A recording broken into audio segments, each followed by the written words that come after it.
Donald Trump को Iran के होर्मुज में मिल गया है एक बड़ा नुकसान। 3 दोस्त मुल्कों ने साथ छोड़ दिया है, कहा है कि अब माफ कर दो भाईजान। ईरान में जंग शुरू होते ही यूरोप में मच जाएगी भारी तबाही, और ये बात किसी और ने नहीं, जर्मनी के चांसलर ने ही कह दी है, सिग्नल दे दिया है मर्ज ने।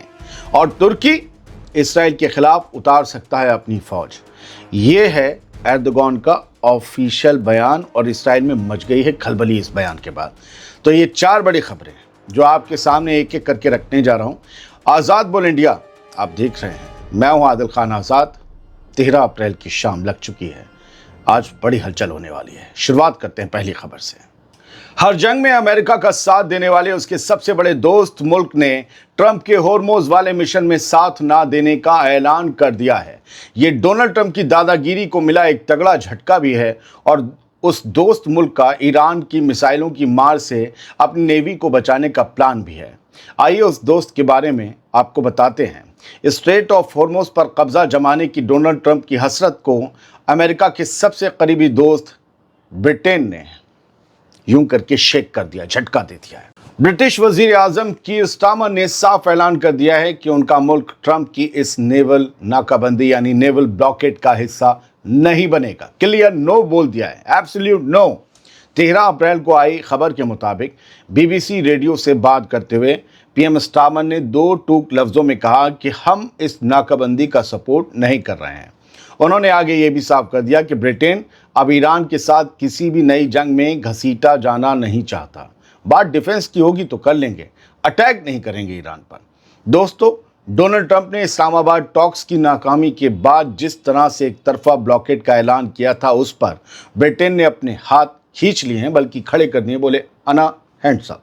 हालांकि ब्रिटिश हुकूमत के स्पोक्सपर्सन ने यह साफ किया है कि वो फ्रीडम ऑफ नेविगेशन यानी समंदर में जहाज़ों की आज़ाद आवाजाही के हक में हैं, ताकि ग्लोबल इकनॉमी और महंगाई पर काबू पाया जा सके। ब्रिटेन के माइन स्वीपर्स यानी बारूदी सुरंगें साफ करने वाली फोर्स और एंटी ड्रोन सिस्टम उस इलाके में मौजूद तो रहेंगे, लेकिन वो ईरान के बंदरगाहों को ब्लॉक करने के लिए अमेरिकी फौज का साथ नहीं देंगे, बल्कि डिफेंस के तौर पर रहेंगे, अटैक नहीं, कोई घेराव नहीं। कीर स्टारमर ने इस मुश्किल वक्त में तनाव कम करने यानी डी एस्केलेशन की अपील की है। यानी ट्रंप से कहा है कि भैया ये जंग का फतूर छोड़ दो भाई साहब, माफ कर दो, कितनी जंग लड़ोगे और तुम्हारा कितना साथ देंगे। ब्रिटेन साथ नहीं है, पहला झटका था ये। दूसरा सुनिए दोस्तों, अमेरिका ने ईरान पर जंग तो शुरू कर दी, नाकाबंदी का ऐलान भी कर दिया, सीजफायर की बातचीत फेल हो गई परमानेंट वाली, लेकिन दुनिया के कई मुल्कों का इस जंग के दौरान कचूमर निकल गया है। उन्हीं में से एक मुल्क है जो इसराइल और अमेरिका दोनों का दोस्त है, और वो ये कह रहा है कि उसके यहाँ बढ़ती महंगाई और इकोनॉमिक क्राइसिस की असल वजह ईरान वॉर है। ईरान की जंग ना होती तो हमारे यहाँ सब खुशहाल होते। 13 अप्रैल को आई खबर के मुताबिक जर्मनी के चांसलर फ्रेडरिच मर्ज ने साफ साफ लफ्जों में ये माना है कि ईरान के साथ चल रही ये जंग ही जर्मनी की मौजूदा माली परेशानियों की असली जड़ यानी रूट कॉज है।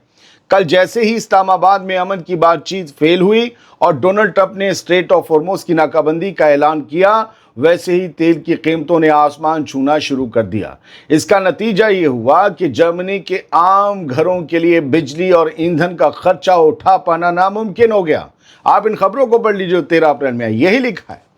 चांसलर मर्ज ने ऐलान किया है कि वो फ्यूल टैक्स में भारी कटौती करेंगे ताकि लोगों को इस एनर्जी शॉक से थोड़ी राहत मिल सके। उन्होंने ये भी वार्निंग दी कि इस जंग के नतीजे बहुत लंबे वक्त तक भुगतने पड़ेंगे। मर्ज ने जोर देकर कहा कि जर्मनी इस लड़ाई को खत्म कराने के लिए हर मुमकिन कोशिश कर रहा है, क्योंकि लड़ाई बढ़ेगी तो हमारे यहाँ भट्टा बैठ जाएगा, जो हम छूट दे रहे हैं वो भी तो हुकूमत की जेब से जाएगी। दोस्तों, मेरा मानना है कि ये जंग दुनिया के लिए एक बड़ा सबक है। सोचिए, इस जंग में ईरान का नुकसान हुआ, अरब मुल्कों का नुकसान हुआ, और यूरोप के मुल्कों का तो बुरी तरह कचूमर निकल गया इकोनॉमिक तौर पर। हाँ, अगर किसी का नुकसान नहीं हुआ सिवाय गोला बारूद और मिलिट्री अड्डों के, तो वो मुल्क हैं अमेरिका। ना उसकी इकोनॉमी डूबी, ना टूरिज्म ठप हुआ जैसे गल्फ मुल्कों को हुआ, ना उसके इंफ्रास्ट्रक्चर का नुकसान हुआ, बल्कि उल्टा अमेरिका के हथियारों का बाजार चमक गया, जिसमें वहाँ के लीडर्स का भी पैसा लगा होने के इल्ज़ाम लगते रहते। जर्मनी जैसा यूरोप का सबसे मजबूत इकोनॉमी वाला मुल्क आज घुटनों पर है। सबसे मजबूत इकोनॉमी जर्मनी की ही है यूरोप में। और क्यों है बुरा हाल? क्योंकि उसका एनर्जी सप्लाई का सीधा ताल्लुक मिडिल ईस्ट से है। ईरान वॉर से सब हिल गया। अगर यूरोप के सबसे मजबूत मुल्क का यह हाल है तो बाकियों का हाल क्या होगा, समझना आसान है। ट्रंप और नेतन्याहू की जिद ने आज यूरोप के मुल्कों को एक ऐसे अंधेरे मोड़ पर लाकर खड़ा कर दिया है जहां से निकलने के लिए उन्हें अपनी ही आवाम की जेबें काटनी पड़ रही हैं। छूट तो दे देंगे, टैक्स तो उन्हीं से वसूलेंगे।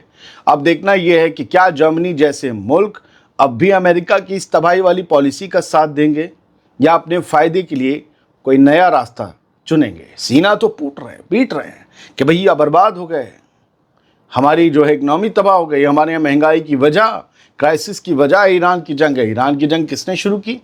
चुन्नू और मुन्नू ने। तो क्या चुन्नू मुन्नू का साथ अब भी देंगे? पता नहीं। दूसरा झटका था वो, तीसरा झटका सुनिए। डोनाल्ड ट्रंप की नेवल नाकाबंदी के ऐलान के बाद अब ऑस्ट्रेलिया ने भी इस पूरे मामले से अपना पल्ला झाड़ लिया है। ऑस्ट्रेलिया के वजीर आजम एंथनी अल्बनीज ने साफ साफ कह दिया है कि अमेरिका ने स्ट्रेट ऑफ हॉर्मुज़ की नाकाबंदी में साथ देने के लिए उनसे कोई दरखास्त नहीं की है। तो हम भैया अपनी नेवी क्यों भेजेंगे, खुद लड़ो, ओखली में सर दिया है तो। अल्बनीज ने बताया कि हमें कोई रिक्वेस्ट नहीं मिली है और अमेरिका ने रात भर में एक तरफा तरीके से ऐलान कर दिया है। इसमें हमसे शामिल होने तक के लिए नहीं कहा गया है। ऑस्ट्रेलियाई वजीर आज़म ने यह भी साफ किया कि वो चाहते हैं कि अमन की बातचीत दोबारा शुरू हो और ये जंग जल्द से जल्द ख़त्म हो, हमेशा के लिए ख़त्म हो। ये जिनके भी चिंगारियां छूट रही हैं ना अंदर, ये मस्से शांत पड़ने चाहिए। उन्होंने फिक्र जताते हुए कहा कि ये जंग पूरी दुनिया की इकॉनमी पर बहुत ही बुरा असर डाल रही है। उनके मुताबिक ये टकराव जितना लंबा खिंचेगा, इसका नुकसान उतना ही बड़ा होगा और इसके नतीजे आने वाले कई सालों तक भुगतने पड़ेंगे। दोस्तों, मेरा मानना है कि ट्रंप की इस एक तरफा नाकाबंदी ने उसके सबसे करीबी साथियों को भी हैरत में डाल दिया है। पहले ब्रिटेन, जर्मनी और अब ऑस्ट्रेलिया। दोनों मुल्कों के बयानों से साफ है कि ट्रंप ने इतना बड़ा फैसला लेने से पहले अमेरिका के दोस्तों से मशविरा तक नहीं किया। ऐसा कौन अमरीकी सदर करता होगा? जब अल्बनीज कहते हैं कि ये एक तरफा फैसला है तो वो दरअसल ट्रंप की तानाशाह रवैये की तरफ इशारा करते हैं। इस वक्त दुनिया के बाजारों में जो हंगामा मचा है उससे ऑस्ट्रेलिया जैसा मुल्क भी डरा हुआ है। अब सवाल यह है, जब अमेरिका के पक्के साथी ही इस ब्लॉकेड का हिस्सा बनने से कतरा रहे हैं तो क्या ट्रंप अकेले दम पर हॉर्मुज़ के समंदर में ईरान का मुकाबला कर पाएंगे? नहीं, मैं कहता हूं डील होगी। कुछ भी कर लें छुटपुट हमले, बैठना तो पड़ेगा, बात ईरान की माननी पड़ेगी। दोस्तों, ये नाकाबंदी अमेरिका को दुनिया में अलग थलग भी कर सकती है, आइसोलेट भी कर सकती है, साथ ही साथ छोड़ रहे हैं। डोनाल्ड ट्रंप भी सीना पीट रहे हैं, हाय नेटो, हाय नेटो, हाय नेटो। किसी ने साथ नहीं दिया जब चाहिए था वक्त पे हमें साथ भी वो लोग देख के देते हैं कि किसके खिलाफ देना है। मैं सही कह रहा हूँ। ईरान पे आपने लाख पाबंदियां लगाई, लेकिन ईरान ने जो हॉर्मुज़ में पाबंदी लगाई है और 40 दिन तक मिसाइलें बरसाई हैं, उसने बता दिया दुनिया को कि फिल वक्त पूरी दुनिया में खुलकर सुपर पावर से एक ही मुल्क टक्कर ले सकता है, वो है ईरान। चाइना बना हुआ बनिया नहीं लड़ना चाह रहा, टक्कर तो वो भी लेगा, टक्कर क्या उधेड़ देगा, रूस भी कर देगा। लेकिन जिसने देखा हमले होने वाले हैं, जिसको पता था ये हो सकता है, वो शर्तों पर नहीं झुका। चाइना और रशिया की तरह उसके पास एयरक्राफ्ट कैरियर नहीं है, बहुत सबमरीन्स नहीं, एयरक्राफ्ट आप वॉरशिप्स नहीं उस लेवल के, सीरियसली कह रहा हूँ, एयरफोर्स नहीं। फिर भी वो लड़ता रहा, मेज पर बुलाया बातचीत के लिए और फिर लड़ने को तैयार है। यह है वो जिगरा जिससे घबरा कर लोग अमेरिका का साथ नहीं दे रहे। अब बात तुर्की की। बहुत से लोगों ने सवाल पूछा तो ये खबर बनाई है, सुन लीजिए। तुर्की के एक जंगी ऐलान से इसराइल की हवा टाइट हो गई है।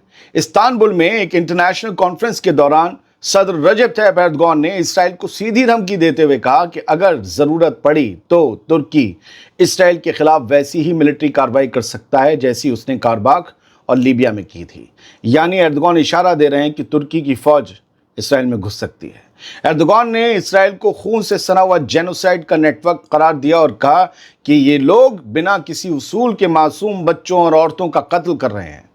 उन्होंने दो टूक लफ्जों में कहा कि हमें इतना मजबूत होना होगा कि इसराइल ये सब फलस्तीन के साथ ना कर सके। वेस्ट बैंक में ना कर सके, गजा में और ना कर सके। एर्दोगान ने आगे चौंकाने वाली बात बोलते हुए कहा कि जिस तरह हम कारबाक में दाखिल हुए, जिस तरह हम लीबिया में घुसे, हम उनके साथ भी वैसा ही कर सकते हैं, इसराइलियों के साथ या इसराइल के साथ, और हमें ऐसा करने से कोई रोकने वाला नहीं है, ये कहा एर्दोगान ने। 12 अप्रैल की रात को दिए अपने इस बयान में एर्दोगान ने यह भी इल्ज़ाम लगाया कि इसराइल ने लेबनान में 12 लाख लोगों को बेघर किया है और फ़लस्तीनी कैदियों के लिए मौत की सज़ा का कानून बनाकर अपनी बर्बरता दिखाई है। एर्दोगान के इस बयान ने इसराइल में खलबली मचा दी है। इसराइल के अखबार इस खबर से पटे हुए हैं। इसराइली मिनिस्टर अमिचाई एलियाहू ने बौखलाहट में एर्दोगान को तानाशाह कह दिया और तुर्की पर पाखंड का इल्ज़ाम लगाते हुए पुरानी बातों को कुरेदना शुरू कर दिया कि उसकी पप्पो ने मारा था, उसकी खाला ने मारा था, वो पुरानी बातें होती ना उस तरीके की। दोस्तों, मेरा मानना है कि रेजेप तायिप एर्दोगान की ये धमकी इसराइल के लिए अब तक का सबसे बड़ा सिरदर्द बन गई है। तुर्की कोई छोटा मोटा मुल्क नहीं बल्कि नाटो की एक बड़ी ताकत है। जब एर्दोगान कारबाक और लीबिया की मिसाल देते हैं तो वो दुनिया को याद दिला रहे होते हैं कि तुर्की अपनी फौज ज़मीन पर उतारने का दम रखता है। नेतन्याहू जिस तरह जंग को फैला रहा है, उसने एर्दोगान को ये मौका दे दिया है कि वो खुलकर मोर्चे पर आ जाएं। अगर तुर्की ने अपनी मिलिट्री का ज़रा सा भी रुख इसराइल की तरफ किया, अगर किया, तो ये जंग पूरे खित्ते का नक्शा बदल सकती है। एक दिन ऐसा होगा, अभी नहीं हुआ तो क्या होगा। अब देखना ये होगा कि क्या एर्दोगान का ये गुस्सा सिर्फ बयानों की ज़ुबानी जमाखर्च तक रहता है, लफबाजी तक रहता है, या फिर तुर्की की फ़ौज वाकई कोई बड़ा कदम उठाने वाली है। जहाँ तक हमने पढ़ा है, अगला निशाना तो इसराइल का तुर्की है, पाकिस्तान भी है। इसराइल की नज़र में यह बात हमेशा खटकती है कि किसी भी मुल्क, मुस्लिम मुल्क के पास न्यूक्लियर बम नहीं होना चाहिए। पाकिस्तान के पास है। किसी भी मुल्क के पास बहुत लंबी चौड़ी एडवांस आर्मी और हथियार नहीं होने चाहिए, तुर्की के पास है। इसराइल अपने आसपास कमज़ोर देखना चाहता है।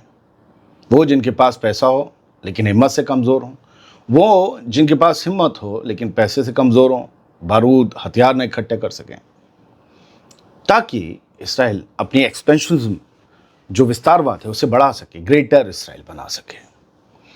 दोस्तों, खबरों की तरह आपके सामने रख दी एक आध सवाल उठाकर। बाकी कौन क्या करेगा क्या नहीं करेगा, अल्लाह इल्म। मैं कोई नजूमी नहीं हूँ और बनना भी नहीं चाहिए, ये बिदअत है। तो खबरें आप तक पहुँचा दी। उम्मीद ये करता हूँ साफ गोई से खबरें आप तक पहुँच भी गई होंगी। बहुत बहुत शुक्रिया। सलामत रहिए, खुश रहिए।